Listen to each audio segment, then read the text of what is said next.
립 일업 이런 제목의 책이 있는데요.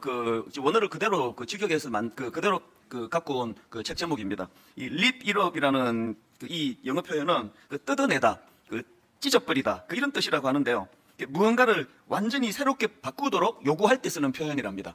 그럼 이 책에서 완전히 립 일업, 완전히 뜯어내고 새로 고치고 새롭게 바꾸도록 뭘 요구하고 있나?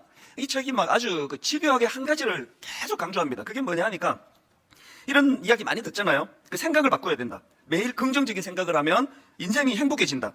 백만장자처럼 되고 싶다면 부자가 될 수 있는 생각을 고쳐야 된다. 이런 긍정적인 생각을 많이 강조하고 그것이 중요하다고 우리는 그렇게 들어왔는데 그게 아니라는 거예요. 이 책이 주장하는 게. 생각을 바꾸는 것도 중요하지만 그런 긍정적인 생각만으로는 삶을 바꿀 수 없다. 그럼 뭐가 인생을 바꾸느냐? 생각도 바꿔야 되지만 그 변화된 생각을 바탕으로 행동을 바꿔야 된다는 겁니다. 이게 립 일업. 완전히 이걸 뜯어고치고 바꾸기 위해서 요구하는 이런 책 제목을 쓴 이유가 처음부터 끝까지 이거 하나만 강조하는 책이거든요. 이 이론을 주장했던 윌리엄 제임스라는 아주 옛날 분입니다. 이분이 이제 뭘 강조하는지 이분이 했던 말 한마디만 들으면 알 수 있습니다. 윌리엄 제임스가 이런 말을 했습니다. 어떤 성격을 원한다면 이미 그런 성격을 가지고 있는 사람처럼 행동해라. 내가 좀 내성적인데 나는 외향적인 게 좋아. 그런 생각을 갖고 있으면 그 외향적인 사람처럼 행동하라는 거예요. 다락방 모임을 갔는데 나는 되게 좀 소심하고 낯선 사람 낯가리고 하는데 어떤 분은 막 거침없이 막 안아주고 손잡아주고 막 큰 소리로 환영하고 하면 그게 보기가 좋잖아요. 여러분들 그렇게 해버리라는 거예요. 그렇게 하면 행동을 그렇게 옮기면 생각과 성격을 따라간다는 게 이 책이 주장하는 핵심 포인트입니다. 이런 말들 많이 하지 않습니까? 행복하기 때문에 웃는 게 아니라 웃기 때문에 행복하다. 그 본능은 행복할 때 웃습니다. 그리고 이런 얘기 하시잖아요. 아이고 나는 웃을 일이 없어. 그게 벌써 자기를 자꾸 이제 더 움츠리게 만든다는 거예요. 웃을 일이 없으세요? 더 웃는 거예요. 마스크를 벗으면 걱정입니다. 여러분들이 지금 마스크 안으로 너무나 안 행복해 보이는 표정으로 지금 저를 보고 계시기 때문에 그래서 예배가 막 은혜가 안 되고 우리 목사님 뭐 설교 준비를 저렇게 했을까라고 할 때는 크게 아멘! 하고 막 웃어버리고 막 안 웃기는데도 막 웃어버리고 하면 내가 각성하게 될 거 아닙니까? 이 행동이 이렇게 중요하다는 거예요. 이게 우울하면 그냥 풀 다 쭉 하루 종일 침대에 들어누워가지고 이렇게 있으면 그게 강화가 된다는 거예요. 마음이 우울할수록 활기차게 옷 갈아입고 막 공원 한 바퀴 돌아야 되겠다. 또 막 빠르게 걷고 막 소리를 지르고 저게 제가 자주 하는 표현이에요. 행복하다 막 이러면서 주여 제가 행복한 거죠. 막 이렇게 혼자서 소리를 지르면서 그렇게 하면은 한 시간 걷고 나면 우울했던 기분 싹 가시는 거. 이건 저는 뭐 오래전부터 경험하고 있는 거거든요. 그래서 저는 행복하기 때문에 웃는 게 아니라 웃기 때문에 행복하다. 일단 행동하면 그 행동이 그 사람을 변화시킨다는 이 주장이 저는 너무 공감이 되고 동의가 됩니다. 그래서 이 책에서 주장하고 있는 변화하고 싶다면 먼저 행동을 바꾸어라. 변화하고 싶습니까? 행동을 바꾸시면 돼요. 다락방 가셔가지고 여러분이 내성적인 성격이 좋으시면 그것도 나쁘지 않아요. 조용하고 뭐 이렇게 차분하고 묵상하고 이거 좋은 분은 그렇게 하시고요. 저는 대학교 다닐 때 좀 부산했던 사람이에요. 집에 붙어 있지를 못하던 사람이었는데 바꿨습니다. 저는 요즘에 한 주 내내 그냥 책상에 앉아 있어도 하나도 답답하지 않게 됐거든요. 바꾸니까 되더라고요. 여전히 저 안에 외향적인 성격은 많이 약해졌지만 사라진 건 아니지만 굉장히 그런 내성적인 부분이 강화가 되는 거 이게 얼마든지 가능합니다. 이런 면에서 저는 나이키 신발, 그 신발을 좋아하기도 하네요. 안 좋아하는 건 아니지만 그 신발에 관심이 있는 게 아니고요. 저는 나이키가 갖고 있는 카피라이트 문구 너무 좋습니다. Just do it. 일단 한번 해봐라. Just do it. 일단 한번 사봐라. 이렇게 하려고 카피를 그렇게 만든 것 같은데 신은 사지 마시고요. 한번 이렇게 저는 외쳐요. Just do it. 뭐가 두렵냐? 뭐가 걱정이냐? Just do it. 한번 해봐라. 일단은 시도해봐라. 제가 왜 이렇게 말씀을 시작하는가 하면요. 오늘 본문에서 예수님이 우리에게 말씀하시는 핵심 포인트가 이거예요. 오늘 본문은 산상수훈의 결론 부분입니다. 결론 중의 결론이에요. 시간 되시면요. 집에 가셔서 마태복음 5장부터 시작되는 5장부터 7장까지 이 산상수훈을 읽어보시면 진짜 우리에게 유익한 게 많습니다. 엄청나게 긴 5장, 6장, 7장에 걸쳐서 주님께서 이 예수 믿는 자들이 알아야 될 여러 가지 것들을 다 피력하시고 그리고 이제 내린 결론의 말씀이 이 오늘 본문이에요. 마태복음 7장 24절을 한번 보십시오. 그러므로 누구든지 나의 이 말을 듣고 행하는 자는 그 집을 반석 위에 지은 지혜로운 사람 같으리니. 그리고 26절 나의 이 말을 듣고 행하지 아니하는 자는 그 집을 모래 위에 지은 어리석은 사람 같으니. 인생이요 모래 위에 지은 막 위태위태하고 불안하고 이거는요 뭐가 모자라서가 아니에요.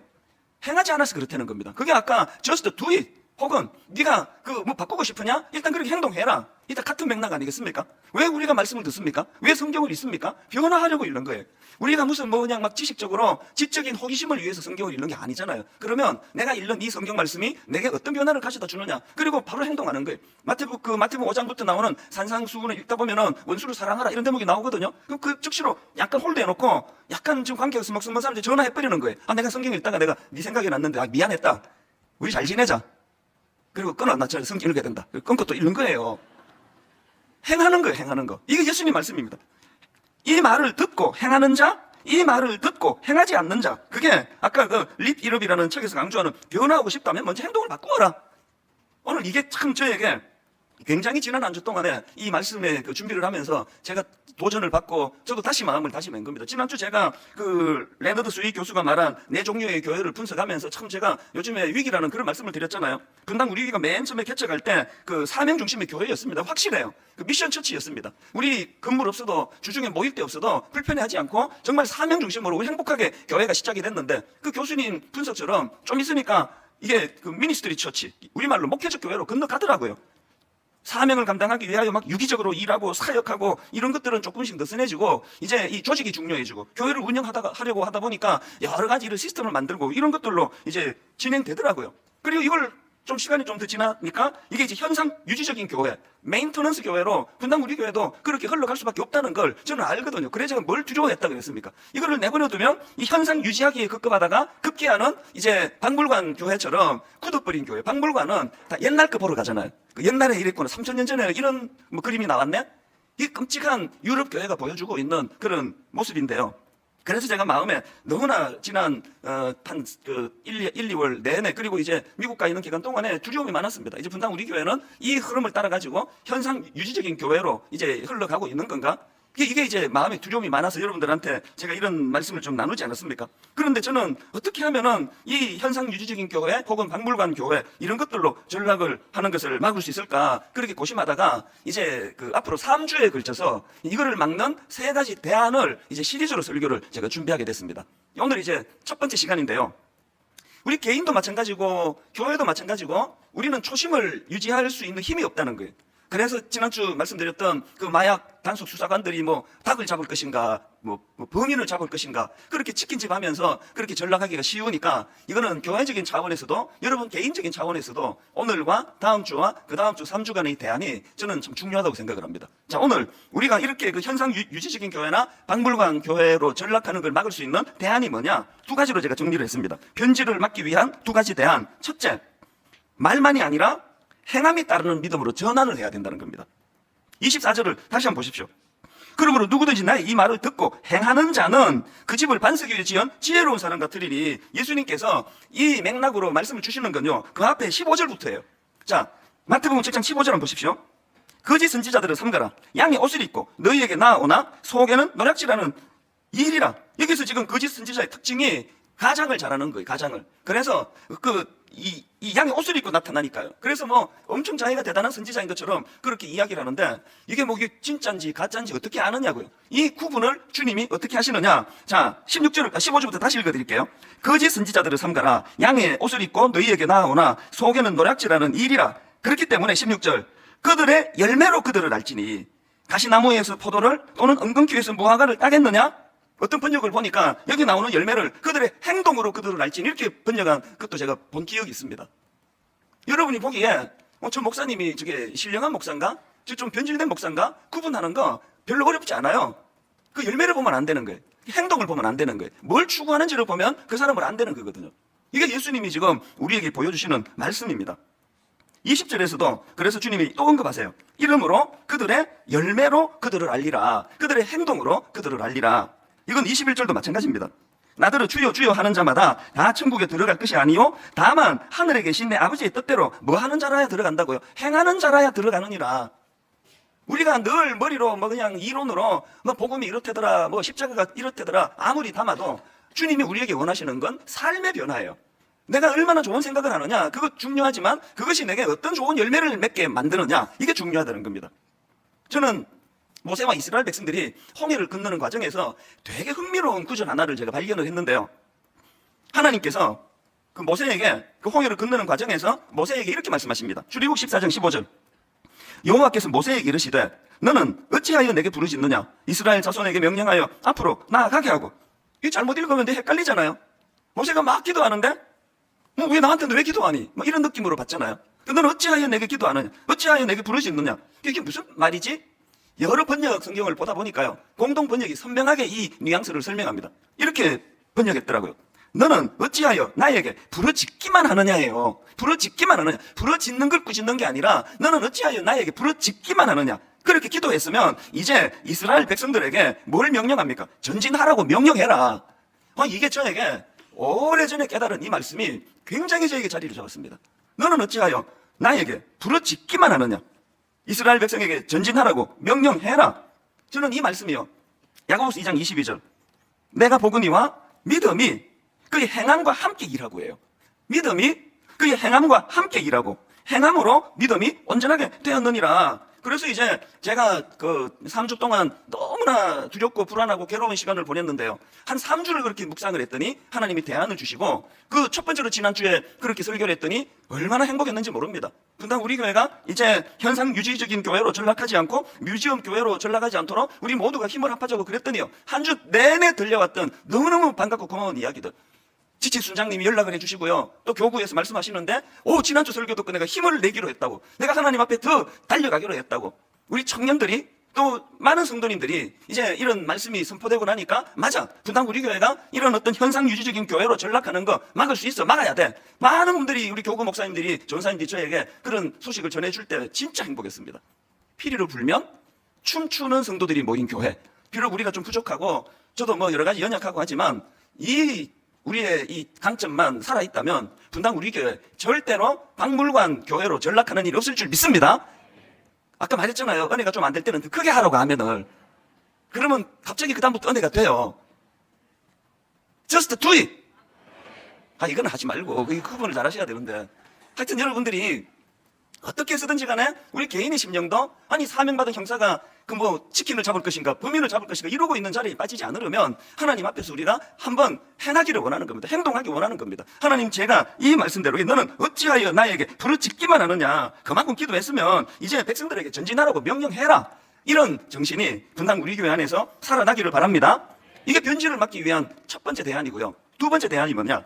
변질을 막기 위한 두 번째 대안, 행하는 게 그렇게 중요하지만 그러나 행하되 말씀에 기초한 행함이어야 한다는 겁니다. 말씀에 기초한 행함.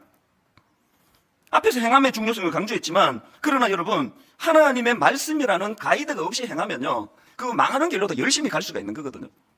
자, 마태복음 7장 24절을 강조점을 달리해서 한번 읽어보겠습니다. 자, 보십시오. 제가 따옴표를 했어요, 거기다.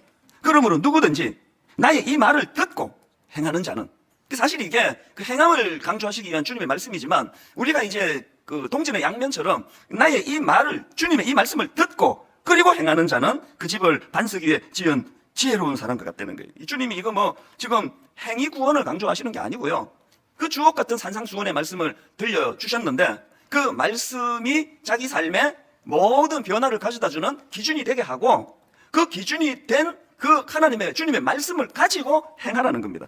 21절도 마찬가지예요. 이것도 강조점을 달리해서 읽어드릴게요. 나더러 주여 주여 하는 자마다 다 천국에 들어갈 것이 아니요 다만 하늘에 계신 내 아버지의 뜻대로 행하는 자라에 들어가니라. 그냥 행한다고 천국 가는 거 아니에요. 우리가 행하되 하늘에 계신 내 아버지의 뜻대로 행하는 거예요. 그러려면 어떻게 해야 됩니까? 아버지의 뜻이 뭔지를 알아야 될 거 아닙니까? 행동하기 전에 아버지의 뜻이 뭔지를 알아야 된다. 제가 사도행전 22장을 읽다가 보니까요, 이제 바울이 또 간증을 하잖아요. 내가 어떻게 예수 믿게 됐는지를 간증을 하는데, 그 내용이 사도행전 22장 6절 7절입니다. 한번 같이 한번 읽어보실까요? 자, 시작. 가는 중 다메섹에 가까이 갔을 때에 오정쯤 되어 호련히 하늘로부터 큰 빛이 나를 둘러 비치되 내가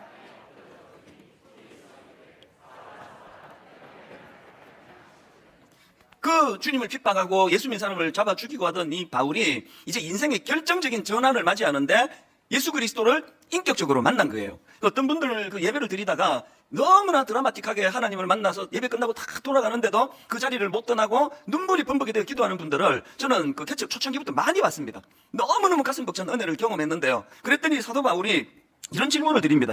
8절. 내가 대답하되 주님 누구시니까? 이거는요 주님과의 관계 회복을 위한 질문 아닙니까? 주님 누구시니까 하니 이르시되 나는 네가 핍박하는 나사렛 예수라 하시니라. 그랬더니 그 다음 10절에서 내가 이르되 주님 무엇을 하리까? 저는 이 말씀을요 굉장히 많이 묵상을 하는 사람이에요. 우리가 가지고 있는 이 성장과 변화를 위한 두 가지 질문. 주님 니시오니까 주님과의 관계가 정립이 돼야 돼요. 그분이 내게 어떤 의미를 가졌나? 주님은 내게 내 삶에 어떤 영향을 가지신 분이냐? 이것만 물으시면 안 되고 그 다음에 물어야 되는 게 주님이 나의 주인이시라면 주여 무엇을 하오리까요? 여러분 이 질문을 던지는 사도 바울의 심정을 저는 이 구절을 오래전부터 묵상해 왔지만 이번에 새로 이 질문을 던지는 사도 바울의 마음이 저에게 감정이입이 되는 것을 느꼈습니다. 바울이 이 질문을 주님께 들려드릴 때 참담한 거예요. 자기 자신이. 주님께 너무 죄송한 거예요. 왜? 바울은 행동했거든요. 자기 신념에 따라. 이 옳다고 생각했기 때문에 행동했는데 주님을 만나고 깨달은 게 뭡니까? 그게 주님을 핍박하는 일이라는 걸 깨달았단 말이에요. 오늘 여러분이 진짜 은혜를 받아 성숙으로 나가시려면 이 깨달음이 필요해요. 여러분이 교회를 위해서 열심히 하셨단 말이에요. 안 한 게 아니에요. 교회를 위하여 주님을 위하여 열심히 섬겼단 말입니다. 그런데 어느 날 내가 자각하게 된 게 이 열심이 이 교회의 유익이 아닌 이 하나님께 이 보탬이 되는 게 아니라는 걸 깨닫게 되는 순간부터 일꾼으로 거듭나는 거예요. 저는 그게 항상 두려운 사람이에요. 분당 우리 교회를 개척하고 교회를 위하여 불철주야 열심히 뛰어다니고 있습니다. 그랬는데 은퇴할 무렵에 그게 제 열심이었지 하나님이 기뻐하시는 교회의 모습이 아니었다면 어떻게 하겠냐고요. 성가대 얼마나 존경스럽습니까? 특히 일부 그 꼭두 새벽에 나오셔가지고 그냥 그 새벽에 목도 안 풀리는데 저렇게 열심히 막 다 했는데 어느 날 문득 내가 일부 성가대를 위해서 열심히 한 게 이게 우리 성가대에 있는 보탬이 안 되는 일이었구나. 하나님 보시기에 이게 기뻐하지 않는 열심이었구나. 이걸 자각하는 그때부터 진짜 일꾼이 된다는 거예요. 사도 바울이 주여 무엇을 하오리까? 이거 막 고개 쳐들고 막 이제 내가 이제 당신 말이야 나 같은 일꾼 만났으니까 복 터진 줄 아시라고 뭐 해드릴까? 이거 아니에요. 고개를 못 드는 거예요. 죄송한 거예요. 부끄럽단 말입니다. 나대로는 이게 옳은 일이라 생각해서 하나님을 위하여 열심히 했는데 이게 하나님의 교회를 핍박하는 일이라는 걸 깨달았기 때문에 그래서 이 질문은요 하나님 앞에서 겸손한 사람만 하는 거예요. 주님 무엇을 하오리까? 목사가 되면 이런 기도 하기가 쉽지가 않아요. 이제 늘 자기 확신으로 그래서 그냥 말할 때마다 주의 뜻이라고 뭐 이런 소리 하면서 뭐 이거 하자 저거 하자 뭐 그러잖아요. 그게 주의 뜻인지 지가 어떻게 아느냐고 항상 물어야 돼요. 주여 무엇을 하오리까? 주님 내 생각에 이게 주님의 나라를 위하여 하나님의 교회를 위하여 옳다고 생각해서 하지만 저는 미련한 인간입니다. 말씀해 주시기 원합니다. 하루를 시작할 때요 주여 무엇을 하오리까? 우리가 그 자녀 교육 어떤 면에서는요 묻지 않고 제멋대로 자녀 교육 시켜가지고 결과물만 가지고 명문대 갔잖아. 그럼 뭐 합니까? 상처투성인 자녀를 만드는데요. 자녀 교육 저같이 이미 기회가 별로 없는 사람은 지금도 좀 노력을 하긴 하지만 아직 어린 부모님들 들으셔야 돼요. 매일마다 자녀 교육하면서 물어야 돼요. 주여 무엇을 하오리까? 내가 어떻게 하면 이 아이를 잘 기를 수 있을지 가르쳐 주시옵소서. 이게 묻는 거거든요. 제가 앞에서 3주 동안 이제 그 분당 우리 교회가 현상 유지적인 교회, 박물관 교회가 되지 않도록 대안을 세 가지 이제 한 주씩 말씀드리겠다 했는데요. 첫 번째 대안은 이겁니다. 분당 우리 교회가 변질되는 것을 막는다. 분당 우리 교회가 현상 유지적인 교회, 분당 우리 교회가 박물관 교회를 막기 위한 첫 번째 대안, 강력한 대안 딱 하나입니다. 우리 교회가 말씀 묵상하는 교회가 되는 거예요. 우리 교회가 말씀 묵상하는 교회가 되면 말씀을 제대로 묵상하면 아까 행동하게 된다 그랬잖아요. 반석 위에 지은 그런 교회가 되기 위해서는 모든 성도님들이 말씀 묵상하기를 힘쓰는 그런 교회가 되어야 된다. 한번 따라해 보시겠습니까? 말씀 묵상하는 교회. 말씀 묵상하는 교회. 여러분에게 적용합니다. 말씀 묵상하는 성도. 말씀 묵상하는 성도. 사도 바울이 제 생각이 항상 옳아가지고 제멋대로 할 때 쉬웠어요. 혈기 나는 대로 하면 되니까. 그런데 이후에 사도 바울이 쓴 그 편지들 읽어보세요. 항상 바울은 하나님의 말씀에 사로잡혀 있던 사람이에요. 그 말씀에 견인되는 거예요. 그 말씀을 깨닫도록 성령께서 그를 지혜로 인도해 주시기를 갈망하던 그런 인생이 된 거 아닙니까? 그래서 저는 오늘 여러분들에게 정말 분당 우리 교회가 변질되지 않도록 너무너무 중요한 전 교회적인 이제 그 행동 강령 하나를 이제 선포하려고 하는데요. 한 구절 묵상이에요. 이거를 위해서 우리 담당 목사님들이 힘에 겹도록 수고하고 있습니다. 지금 점점 이제 좋아질 거예요. 오늘 제 본문은요 이 한 구절 묵상 3월 5일자야 이 본문을 가지고 제가 지금 설교를 하는 겁니다. 이게 너무 쉽고 좋은 게 뭐냐면 한 구절 묵상은 너무 간단해요. 하루에 한 장만이라도 읽자는 거예요. 그러면 3년에 걸쳐서 일독을 하게 된다. 근데 여러분 우리가요 이 일독이 이게 함정이에요. 일독 하는 거. 그래서 이제 창세기부터 시작해가지고 저기 딱 출애굽기 오다가 딱 놓쳐버리면 안 읽어버려요. 실패했다. 그 지금 52살 먹은 우리 권사님 52년째 창세기 출애굽기 읽고 계시잖아요. 이걸 없애자고요. 일독 하면 좋지만 없애고 2달을 그만두었던 석 달을 그만두었던 깨달으면 또 읽자는 거예요. 이게 너무 쉽잖아요. 한 장씩이니까. 그리고 그걸 교회에서 한 구절을 묵상할 수 있도록, 우리는 초신자가 많은 교회니까 한 구절이라도 묵상할 수 있도록 이 자료를 드리니까요. 그래서 저는 마음에서 이제 그 한 구절 묵상 이 내용을 하면서 제가 싸우는 걸 고백할 수밖에 없습니다. 대형 교회가 되면은요, 담임 목사가 맨날 싸우는 게 있습니다. 자꾸 이벤트 하고 싶은 거, 체육관 빌려가지고 20주년 행사하고 싶고요. 막 큰 이 출정식도요, 막 어마어마한, 우리는 뭐 본당이 이래가지고 뭐 하기 어렵긴 해요. 한 5천석 되는데 막 전 교인들 모아놓고 막 구호 외치고 폭죽 날리고 막 그렇게 하고 싶은 유혹이 저에게 매일매일 있습니다. 21년째 참고 있습니다. 왜 참을까요? 그게 소용이 없다는 걸 알아요. 한번 모여가지고 으쌰 100번 해도 소용없습니다. 성도들이 성경을 안 읽는데 이벤트가 그 교회를 어떻게 성숙하게 만드느냐. 그래서 제가 창립 21주년에 우리 교회가 박물관 교회 되는 걸 막기 위해서 미국에서 고심하면서 해서 성도님들 그러신대요. 우리 목사님이 어디만 다녀오면 뭐 하자 그런다고. 어디만 다녀오면 뭐 또 막 뭐 그래서 기대가 된다고 그런 이야기를 하시더라고요. 맞습니다. 3주 내내 틀어박혀가지고 고민하니까 이걸 주셨어요. 다음 주, 그 다음 주 3주 동안 우리가 이 새 묶음을 가지고 나갈 텐데요. 가장 강력한 거, 하나님 앞에 우리가 말씀 묵상하는 교회. 그래서 저는 여러분 2가지 약속을 드리는데요. 이 한 구절 묵상을 잘 하실 수 있도록 모든 것들을 다 제공해 드릴 겁니다. 이제 하루에 한번 홈페이지로 들어와 보세요. 홈페이지에 지금 벌써 GNM 문화재단에서 너무 고맙게 그 오디오 그 성경을 만들었잖아요. 출근하시면서 그 귀에 꽂고 그 한 장을 계속 들으면서 출근하시면 좋을 것 같아요. 이후에 계속 제공해 드릴 겁니다. 또 한 가지 약속.